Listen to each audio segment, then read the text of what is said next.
Presentador acusa de ladrón a Nayib Bukele hasta lo interrumpe y así Bukele explotó de furia. ¿Esta gente está relacionada contigo? Digo, por No, cuestiones de trabajo. pero déjame contestar. Insisto. Pero déjame terminar. Hola amigos y seguidores de Alfa Producciones, pónganse cómodos porque hoy te traemos un material que de seguro te atrapará. Ya somos 1 millón de suscriptores en ese canal y es gracias a ustedes. Somos el canal que desde el día 1 venimos informando todo lo que ocurre en El Salvador y con la llegada de Nayib Bukele a la presidencia. Déjanos tu me gusta para seguir creando contenidos, suscríbete para seguir creciendo y no te olvides de activar la campanita de notificaciones para recibir un nuevo video. Ahora sí, continuamos. Vayamos en la época de que Nayib Bukele era alcalde de San Salvador. Fue invitado a un programa televisivo de diálogo con Ernesto Castro para tocar puntos importantes. La entrevista empezó fuerte. Bukele estaba siendo acusado de robarle al pueblo y meter dinero a sus empresas.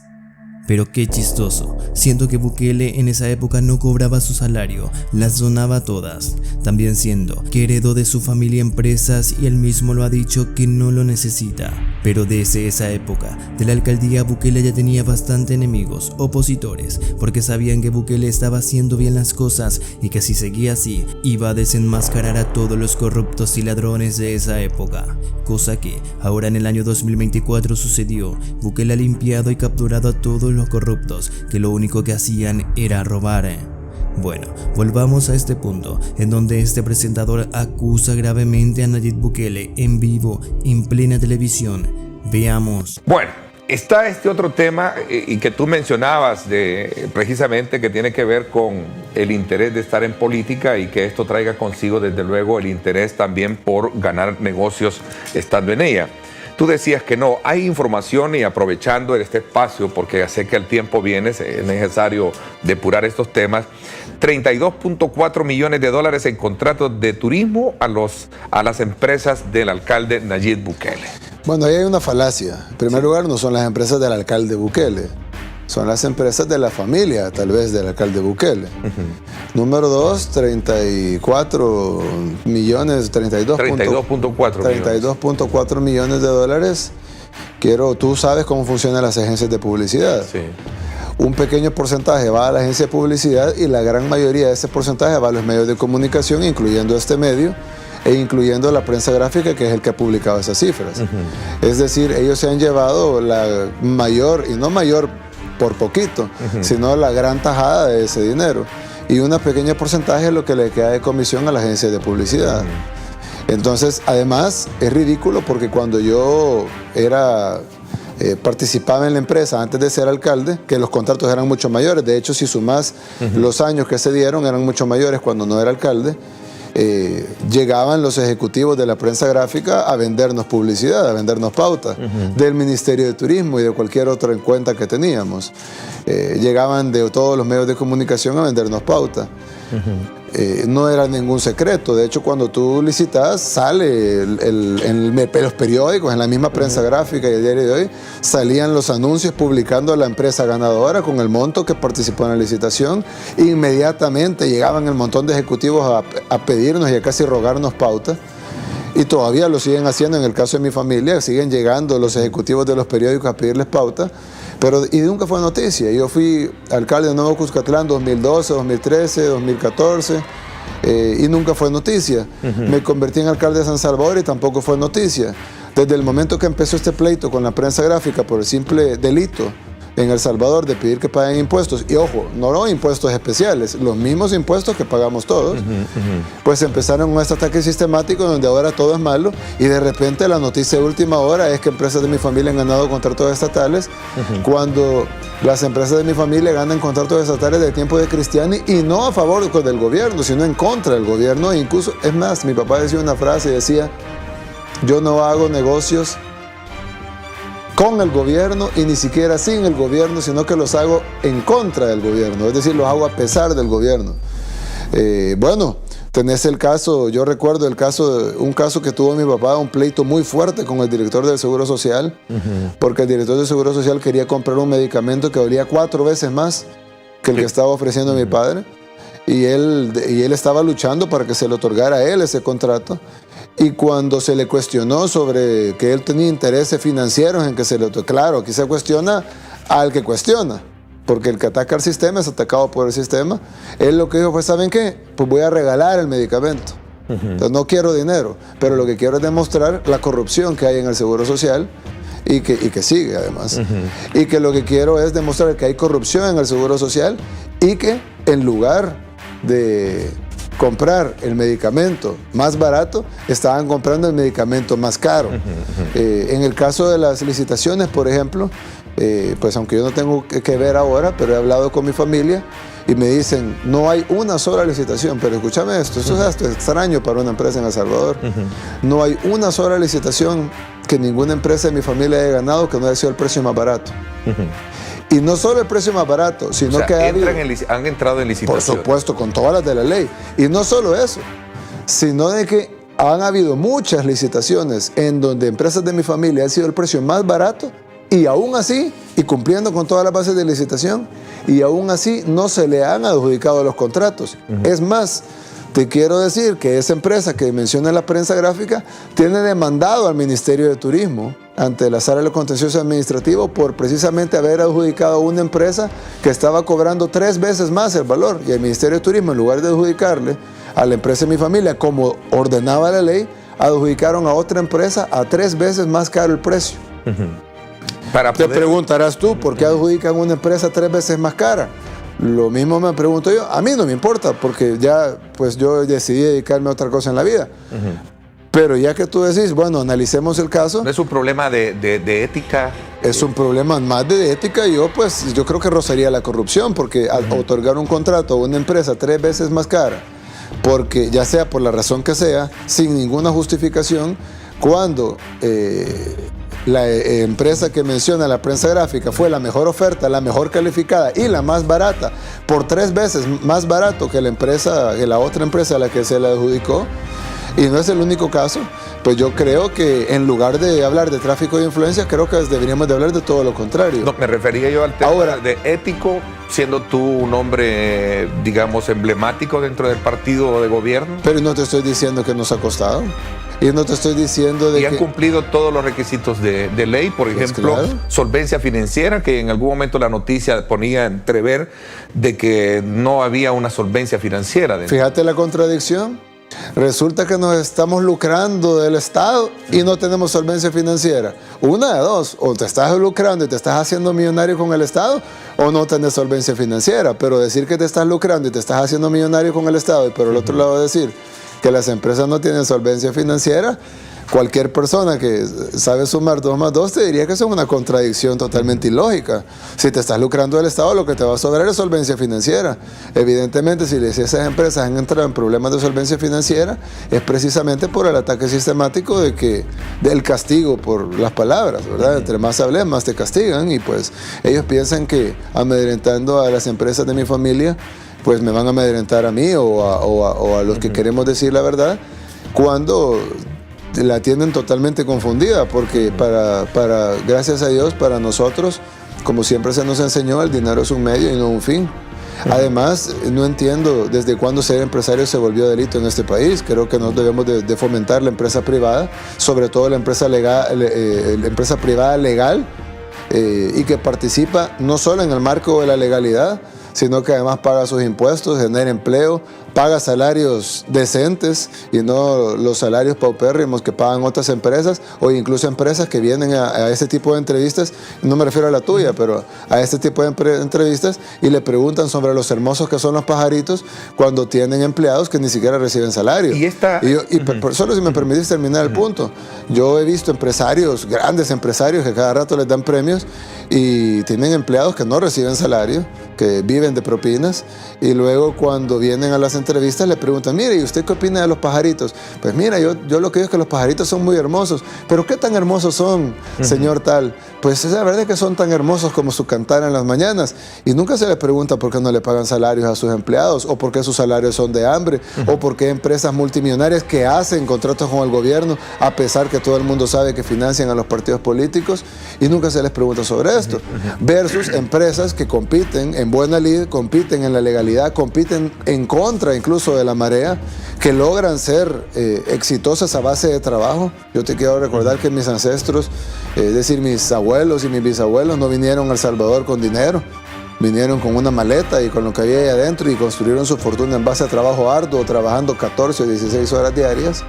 Y es un poco injusto que vengan las personas que además son las que más se lucran, como el caso de la prensa gráfica, de esos contratos, porque la mayoría, y tú lo sabes, del dinero que va de las cuentas de publicidad va a pauta y la agencia solo se queda con una pequeña comisión, y luego vengan con la noticia de última hora cuando tienen más de 15 años de estar lactando de esa publicidad. Si tú dices que esto es legal, por supuesto que es legal, cumple con la legalidad, ¿tú crees que es ético sabiendo que tú eres un hombre digamos, cercano al partido de gobierno? Pues por supuesto, es más, ético, lo que no es ético es que se nos castigue por eso.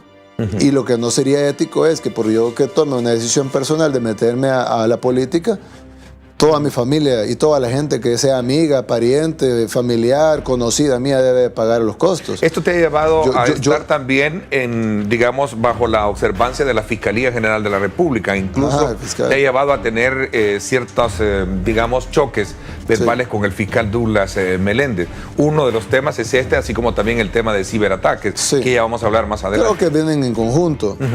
Mira, yo creo que quiero que recordemos algo. El año pasado, cuando se quería reelegir el exfiscal anterior, el célebre exfiscal anterior, Luis Martínez, yo tuve información de que ya tenía los votos para ser electo, independientemente que el partido diga que no. Y pusiste el grito en el cielo que no era... Exactamente. Recuerdo muy bien. Porque era un corrupto. Y lo dije... Además estaba encubriendo corrupción, lo dije, estaba encubriendo narcotráfico, el crimen organizado, lo dije, y estaba amenazando políticos, y lo dije. Gracias a Dios, pues, no solo por mi voz, sino por las voces de muchas personas que también pusieron el grito en el cielo, pues no se reeligió, y se eligió este nuevo. Pues te estoy diciendo prácticamente lo mismo. Amenazando a políticos y también a periodistas, recuerdo. Bueno, y también a periodistas. Pues este nuevo está haciendo algo similar. Incluso cuando yo lo critiqué, no por nada mío ni por ningún caso que tuviera que ver con mi familia, él sacó ese video, él sacó esa conferencia de prensa que tú sacaste al principio de la entrevista, en donde prácticamente, en una forma inteligente, por supuesto, y en el borde de la ley, prácticamente me estás diciendo o te callas o meto preso a tu familia. Incluso dice, con su voz altiva y soberbia, y un poco nerviosa incluso, pero dice, lo veo nervioso, alcalde, lo veo nervioso. ¿Será porque lo tengo investigado por los negocios millonarios de su familia? Es decir, yo creería que en cualquier país desarrollado del mundo, en cualquier democracia, un fiscal general de la República, un attorney general, como en el caso de Estados Unidos, que amenace públicamente a un funcionario público por el simple delito de haberlo criticado, habría tenido que renunciar a su cargo. ¿Pero no crees tú que también es una falta de respeto, también, o prudencia política, montarle un mitin frente a sus instalaciones y gritarle de que ahí estás para cualquier... Bueno, no sé en qué momento en el país se desapareció la libertad de expresión, porque una cosa es criticar una gestión, así como a mí se me critica. A mí me montan tarimas todos los días afuera de la alcaldía y yo nunca he dicho nada por ellas, porque esa es la libertad de expresión que tenemos los salvadoreños. Lo que no se vale es usar su cargo, valerse de su cargo para utilizar una institución pública que debe estar al servicio de los salvadoreños en contra de sus adversarios políticos. Te voy a dar un ejemplo. La prensa gráfica, porque una cosa está vinculada con la otra, y aquí traigo una de las tantas millones de portadas que sacan esta portada, para mí es una desgracia de periodismo, ¿verdad? Y el que diga que no, pues simplemente pues lo está protegiendo.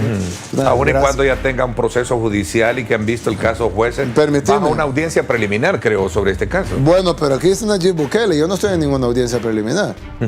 Es más, según el fiscal general de la República, que por cierto 4 veces le tuve que pedir que me aclarara si yo estaba en algún proceso, se lo pedí el día de que estuve en la tarima y se lo pedí 3 veces más y el fiscal no me respondió cuando lo amenacé con denunciarlo ante la Comisión Interamericana de Derechos Humanos por violar mis derechos humanos al no cumplir la ley que debía de avisarme. Me contestó y la respuesta que me dio, y aquí la tengo, la respuesta que me dio el día de viernes, y aquí está, la respuesta que me dio el día viernes. ¿Este viernes? Sí, este viernes. Viernes pasado. Sí, ¿qué te dicen la fiscalía? En de que bla bla bla, por lo que este Ministerio Público ya ha ejercido acciones penales y civiles contra varias personas, a la vez que activamente se realizan investigaciones contra otras, quienes no están individualizadas por no estar suficientemente identificadas o señaladas. Es decir, no hay ninguna investigación o ninguna imputación con mi contra. Ahora bien, ¿tú no tienes nada que ver entonces con esto? no, por supuesto que no, pero vamos más lejos de eso. Cuando se han publicado algunos chats donde tú ahí infieres a que ataquen, arrecien campañas contra los medios escritos, Diario de Hoy y la prensa gráfica. Y ahí lo más grave del asunto. Por eso traje este periódico, no porque sea la única portada, no había portadas más infames que estas. Pero mira lo que es este periódico. Dice portada, Nayib Bukele va a ciberfraude, lo cual es un delito de difamación. Que yo no haya decidido demandarlo, pues eso es otra cosa. Pero que se la merecían, se la merecían. Sacan una estructura y luego sacan chats a full color en HD. Y permitidme que es más gracioso todavía.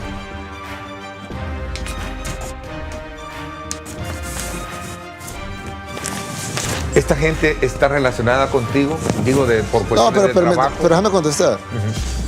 Salen chats completos. No sé si lo pueden captar con la cámara. Chats completos, a colores, en alta resolución. Y si alguna baja resolución le ve, por el papel basura con el que lo imprimen. Pero el archivo viene en alta resolución. Chats completos, mucho más largos que las pantallas, además de que existen en WhatsApp. Y no solo esto, ¿no?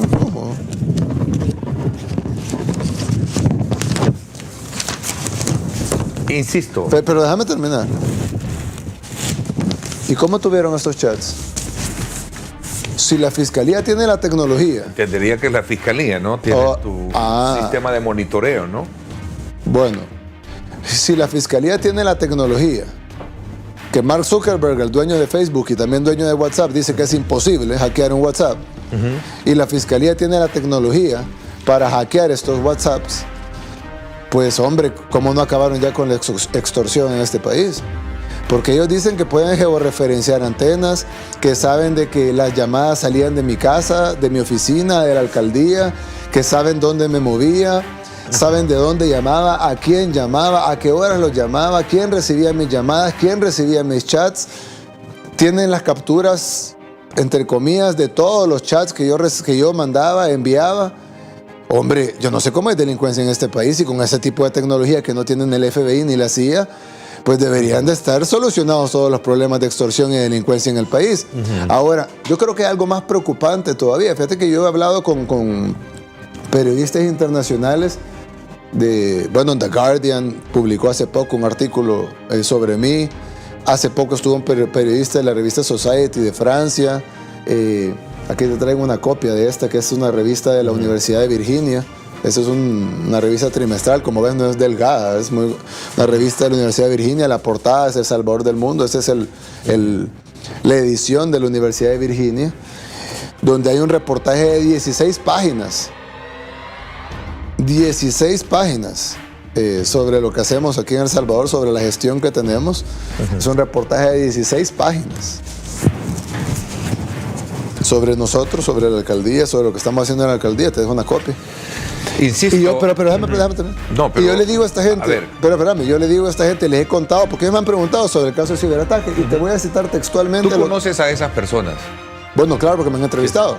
No, me refiero a los que están involucrados. Algunos en el sí, caso. claro, por supuesto. ¿Sí? Claro, y lo he dicho aquí en tu programa. ¿Has trabajado con ellos? Sí, por supuesto, algunos trabajan conmigo. Si es que el objetivo es atacarnos sobre el árbol, sino todas las ramas del árbol y las raíces. Van a audiencia preliminar, creo, ellos. Sí, pero si me das no, porque, contestarte lo que te estoy contestando. A ver, sí. Fíjate lo que dice, no lo digo yo, lo dice la Universidad de Virginia.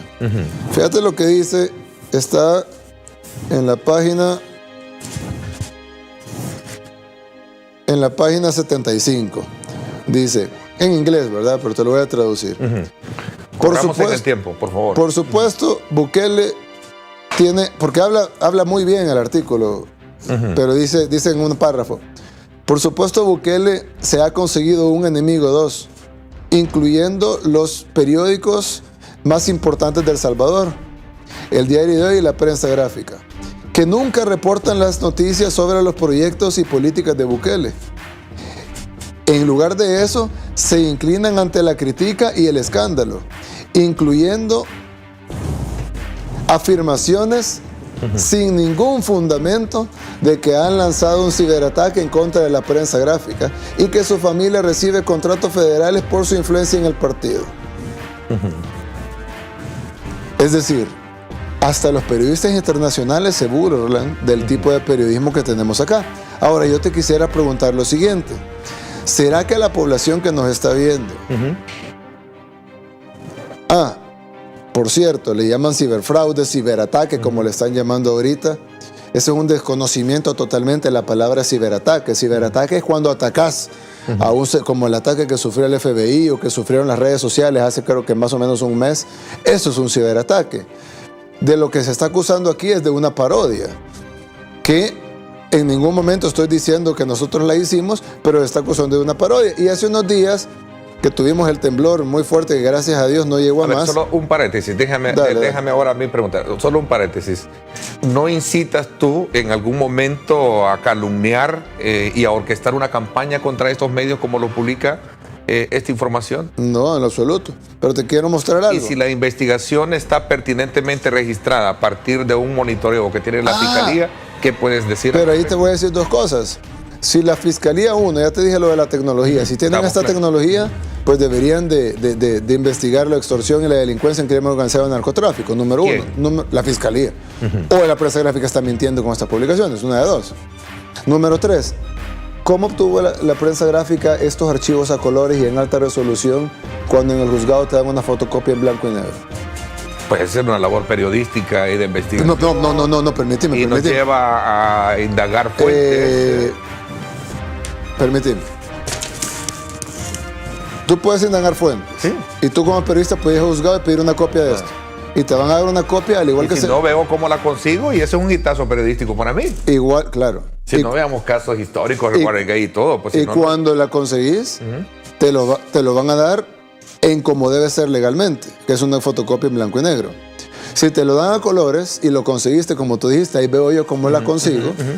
Entonces, ¿por qué no el fiscal general salió preocupado porque había fuga de información de su fiscalía y fuga de estos archivos? Porque es la labor periodística. Al final todos tienen esa... Pero una investigación en curso y que salgan archivos, es decir, no hay libertad de expresión para criticar a la prensa gráfica, pero sí hay libertad de la prensa gráfica de tener acceso irrestricto a los documentos y a los archivos digitales de la fiscalía, o están trabajando juntos. Ahora te quiero hacer otra pregunta. El fiscal general ha dicho de que no tiene presupuesto. Se le subió el presupuesto de 44 millones a 68 millones de dólares. Es decir, se le incrementó en más de un 50% su presupuesto. Ahora dice que no le alcanza y que necesita más dinero. ¿Y cómo le va a alcanzar? Si ocupa sus recursos para investigar estas cosas que ni siquiera están tipificadas en la legislación salvadoreña. Porque luego vamos al otro punto, que creo que es el más importante sobre este caso. Esto fue lo que salió. Esto es un chiste que no lo hicimos nosotros, ni este tampoco, pero esto salió hace unos días y yo lo vi, me pareció gracioso, que es que cuando sucedió lo del terremoto, sacaron un meme, pues, o como le quieras llamar, que decía, confirmado, Bukele ordenó terremoto. Obviamente se están burlando de las noticias de la... Es un meme, ¿no? Por supuesto, claro. De esto es lo que está acusando la Fiscalía. Uso de distintivos comerciales, uso de derechos de autor, porque estás copiando dicen que es un clon de la portada de la prensa gráfica, falsedad material porque la información es falsa. Básicamente, bajo esa lupa, la Fiscalía ya debe estar investigando al creador de este meme, porque si la Fiscalía lo que está acusando es de que se sacaron unas páginas que decían la prensa gráfica y no eran la prensa gráfica, sino que tenían otra información, entonces imagino que la Fiscalía ya está investigando al creador de este meme. Este es el... ¿A dónde, para ir concluyendo este tema, a dónde crees tú que va a llegar y terminar a todo ningún lado. Este ¿No caso, tienes miedo de investigación de parte de la Fiscalía? La Fiscalía tiene un caso sin pies ni cola que es únicamente un caso mediático. Pero está investigando el caso. Y particularmente entiendo a... Bueno, eso te haría preguntar para quién trabaja el fiscal. Si trabajara para el pueblo salvadoreño, estuviera investigando los más de 20 mil millones de corrupción y de extracción de dinero del erario público. estuviera investigando dónde fueron a parar los fondos de Taiwán, que entiendo que el partido Arena ha dicho categóricamente que ellos los recibieron, a pesar que el gobierno de Taiwán dijo que venían para los terremotos. Estuviera investigando los destinatarios de los más de 246 millones de dólares de la partida secreta de Tony Saca, que entiendo que la gran mayoría fue a parar a periodistas, medios de comunicación y empresarios de este país, incluso muchos de los analistas como Roberto Rubio, que se llenan de baños de pureza y que, por cierto, en estos periódicos ha salido atacándome hasta demandando mi renuncia cuando él mismo recibió dinero en efectivo de la partida secreta, sin pagar impuestos por ello. Pero él se dañó baños de pureza porque dice que nosotros hicimos una parodia de la prensa gráfica, incluso pidiendo mi renuncia.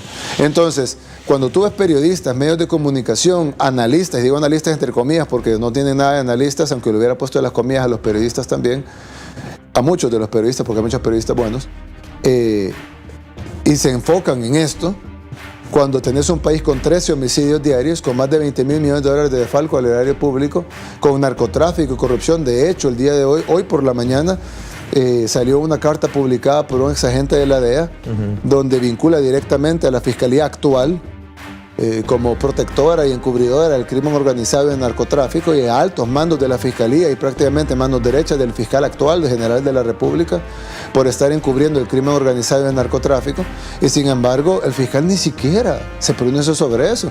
Se ha pronunciado más de 40 veces por el Troll Center, pero no hablemos del Troll Center y no dejemos de hablar del narcotráfico. El fiscal general... Yo tuve la oportunidad de tenerlo acá. Gracias. También a este señor...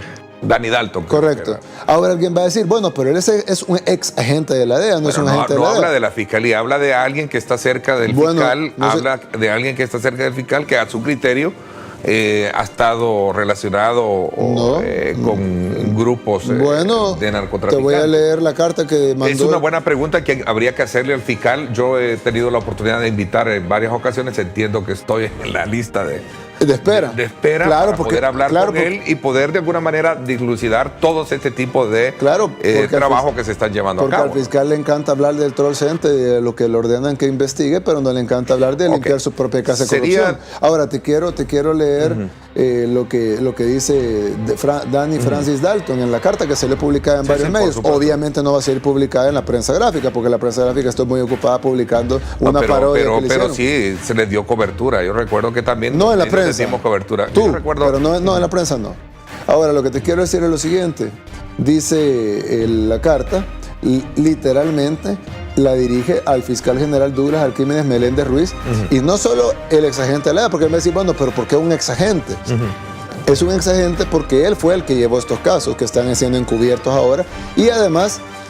hay cartas de congresistas de Estados Unidos como Jim McGovern, por ejemplo, que ha enviado cartas directamente al fiscal exigiéndole que por qué no abre el caso de investigación. De hecho, tengo entendido que la DEA tiene en la mira a la fiscalía actual precisamente por encubrimiento de camiones enteros de droga que ha pasado por aduanas, y sobre todo camiones enteros de droga que pasaron por aduanas cuando el fiscal general actual es el gerente legal de aduanas en el país. Entonces, creo que el vínculo de esto llega mucho más, y estoy seguro, como dicen, el tiempo y Dios tienen una manera muy peculiar de hacer que las cosas lleguen por su propio peso. Voy a una pausa comercial, me la están pidiendo ya hace bastante, y vamos a hablar desde luego de otros temas pero insisto... Nayib Bukele es caracterizado por los discursos que da, que siempre nos llega al corazón, siempre nos trae algo nuevo y nos entretiene de la forma en cómo se expresa. Siempre defiende a su pueblo, y cuando recibe ataques, ya sea de periodistas u organismos internacionales, responde de una manera inigualable que solo él lo sabe hacer, destrozando a sus opositores de una manera inteligente y con sabiduría. Gracias a todos por mirar el video hasta el final, espero que te haya gustado y así puedas volver en un próximo video. Cada día estamos informando todo lo que ocurre en El Salvador, así que ya saben, esto ha sido todo por hoy, nos vemos en una próxima.